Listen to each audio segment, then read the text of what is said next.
train rolls into Amherst. 640 German sailors captured from the ship the Kaiser Wilhelm der Grosse off of the coast of Africa by the British Navy. They land in Amherst and are transferred to an empty old iron foundry. Imagine what it was like. My name is Bill Casey, and I'm the Member of Parliament for Cumberland-Colchester, and I live in Amherst, Nova Scotia, and have all my life. This video is a reflection of the Amherst prisoner of war camp, a little bit of history, but also a little bit of story about the 100th anniversary of the closure of the Amherst prisoner of war camp, which happened on July the 2nd, 2019. All my life, my family had this big ship model. It's about 1 meter long, but it's really well made. I knew it was a prisoner of war artifact, but I really didn't know much about it. One day, my nephew, Matthew Casey, and I were in my shop, and he saw the ship model and he started to ask about it. I explained to him where it came from and what the history was, and then we both realized at that moment that it was exactly 100 years old now. And that's how this all started. The year was 1915, and the Great War was well underway. The Prime Minister of the day was Sir Robert Borden. The Halifax prisoner of war camp had become overcrowded, so an additional camp was built in Amherst, Nova Scotia. This camp became one of the largest prisoner of war camps in Canada during World War I. The SS Kaiser Wilhelm der Grosse was a luxury passenger ship. When the war started, they converted it to an auxiliary cruiser by adding guns, and it was quite successful. But 22 days after the war started, it engaged a British Navy off of Africa. Now, the British say they sank the ship, the Germans say they scuttled the ship, but one thing we know for sure, the ship went down.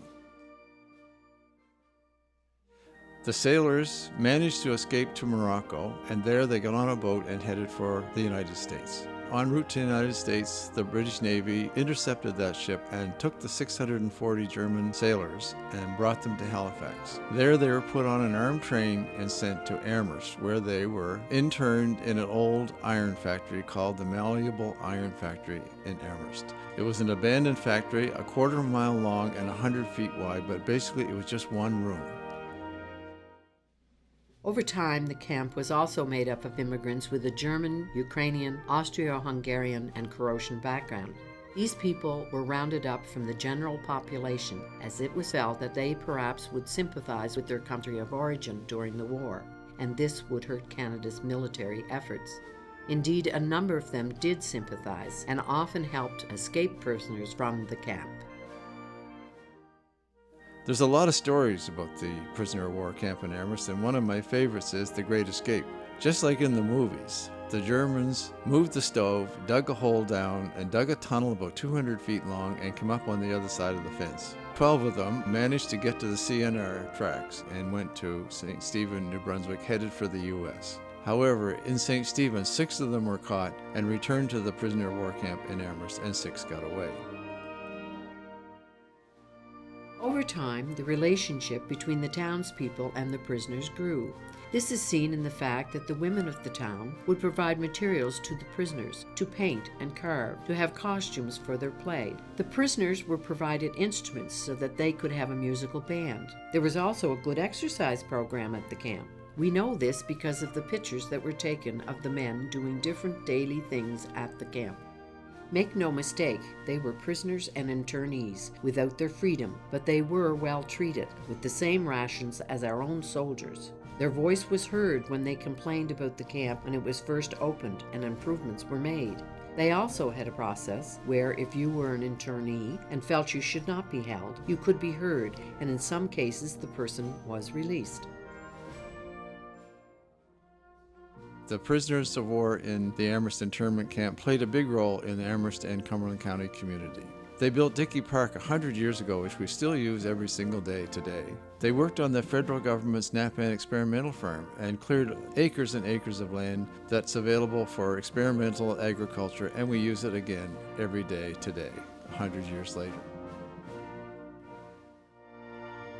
Another thing they did that was very much part of the Cumberland County community was they made artifacts. They made toys and models and furniture and paintings and whatever their abilities allowed them to do. But they were artists. Many of them made artifacts that are hard to imagine how they made them without the materials that we have and the tools we have today.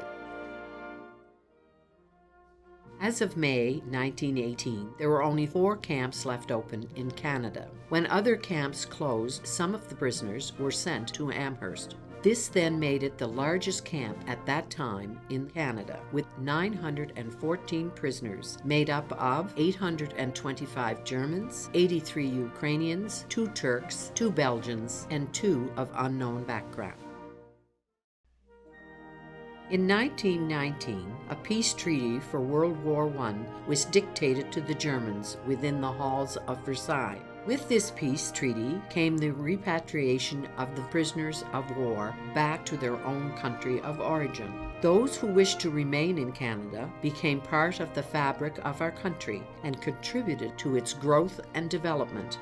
Those that died in the camp, of which there were 13 men, were disinterred and sent to Kitchener, Ontario, along with all those that had died in camps across Canada.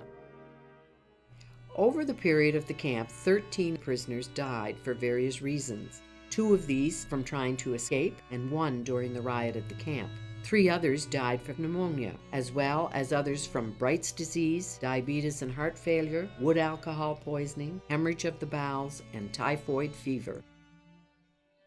Another incredible artifact that they made was a cello. And when we had it tuned up for the occasion of the POW 100th anniversary, the experts that worked on the cello said it was made of packing boxes and had nails in it. And when you look at it, it's nailed together. It's incredible that they were able to fashion this cello with hardly any tools or materials to work with. But when they played the cello, it was incredible. The quality of the sound was excellent. And when George Webster started to play, the place just went silent.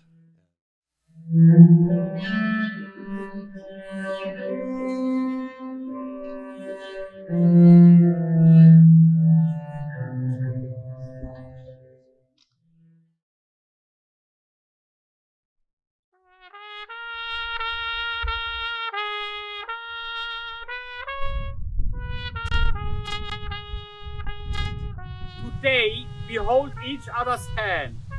We are one. We are friends. We are people who are fighting for peace and not for war. Our grandfathers couldn't believe there's peace, couldn't believe there will be an end to years in fear, for years in pain, to understand we are the same. Today we are not enemies. We are people who are invited by the others not so far. We want to make you see. We want to make you know. One generation plants the tree.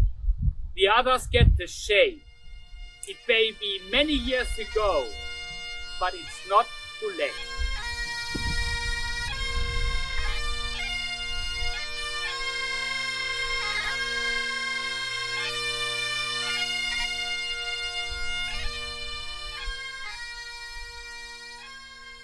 Army, Navy, Air Force, I want to thank you because without you, I don't know where we'd be. So for all of the veterans, all of the current serving people, I just say thank you very much for all that you do for us. Although mostly were German reservists, among them were also Ukrainians and Croats. Over 4,000 Ukrainians ended up in the internment camps across Canada. May their memory be eternal. Wieczna pamięć. My name is Bob James, and it's a real pleasure to come to something like this. Not only does this give us a chance to understand the history of Amherst, but it also allows us to see the community effort that goes into something like this. And I'm so pleased and proud to be part of this and Amherst itself. Hello ladies and gentlemen, dear friends, my name is Tobias Wunderle, Major, Commander and Conductor of the German Air Force Band. My name is Stabsführer Butzlaff. I'm the executive assistant of the German Defense Attaché at our embassy in Ottawa. Hello, my name is Nico Hülshoff. I'm the German Defense Attaché. I must say, when Member of Parliament Bill Casey came to us and talked about the POW camp here in Amherst, I wasn't aware of it. And when he asked, well, shall we do something together, a commemoration event, we of course said, yes, we want to do this.